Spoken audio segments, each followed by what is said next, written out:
Good evening everyone. आज का हम लोग का टॉपिक है about uniform civil code UCC. Uniform civil code जो है वो 1835 में ब्रिटिशर्स के टाइम में सबसे पहली बार मेंशन किया गया था, जब अंग्रेज़ों को ये लगा कि इंडिया में जो कॉमन चीज़ें हैं जैसे मैरिज ये सब, उसमें कॉमन लॉ अप्लाई होना चाहिए। तो 1835 में पहली बार यूनिफॉर्म सिविल कोड का जिक्र हुआ और जब इंडिया का कॉन्स्टिट्यूशन बना तब डीपीएसपी में यूसीसी का मेंशन किया हुआ है और आर्टिकल 44 में भी कहा गया है। साथ ही जो यूनिफॉर्म सिविल कोड है वो सारे रिलीजन पर सेम लॉ होता है, चाहे वो मैरिज का हो, इनहेरिटेंस का हो, डाइवोर्स का हो, प्रॉपर्टी का हो, सब में सेम लॉ लगेगा। गोवा जो है वो इंडिया का पहला स्टेट है जो इम्प्लीमेंट करेगा इसको।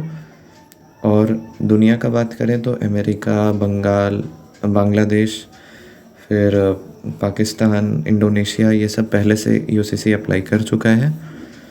यूसीसी का कुछ क्रिटिसिज्म भी है, जैसे कि जो ट्राइबल कम्युनिटी है उनके अकॉर्डिंग उनका जो कल्चर है, जो उनका रिचुअल्स है वो वायलेट होता है इससे, और साथ ही जो आर्टिकल 25 मेंशन करता है वो भी वायलेट होता है।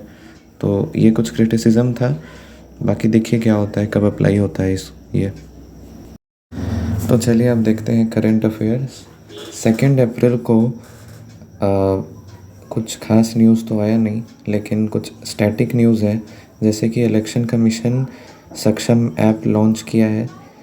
फिर माइक्रोसॉफ्ट और माइक्रोसॉफ्ट सरफेस के चीफ बने हैं पवन दवालुरी। साथ में माइक्रोसॉफ्ट के जो सीईओ हैं वो सत्या नडेला हैं। उसके बाद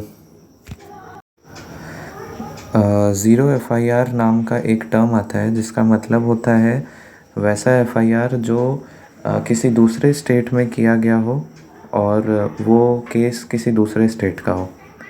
उसके बाद ह्यूम नाम की एक कंपनी है जिसने ह्यूम एआई नाम का वर्ल्ड का पहला इमोशनल इंटेलिजेंस वॉइस एआई बनाया है, जो कि बोलने से ह्यूमन के जैसा रिप्लाई कर सकता है।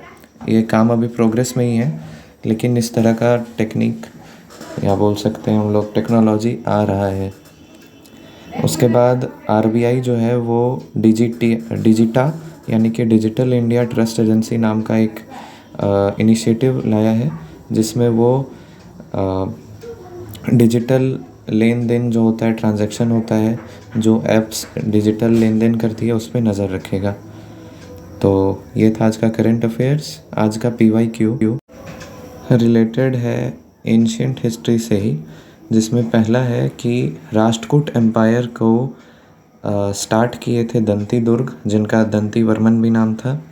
दूसरा है इक्ष्वाक रूलर्स जो थे वो शैविज्म को मानते थे, शैविट्स थे, और पाला रूलर जो थे वो बुद्धिज़्म को मानने वाले रूलर थे।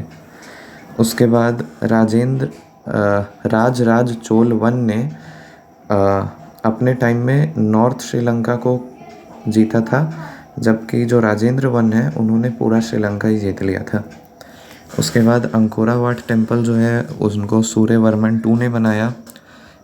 काकतीय एम्पायर के टाइम में जो इम्पोर्टेंट पोर्ट था वो था मोटूपाली। उसके बाद दिल्ली सल्तनत के टाइम में जो आमील है उसका मतलब होता था रेवेन्यू कलेक्शन, etc।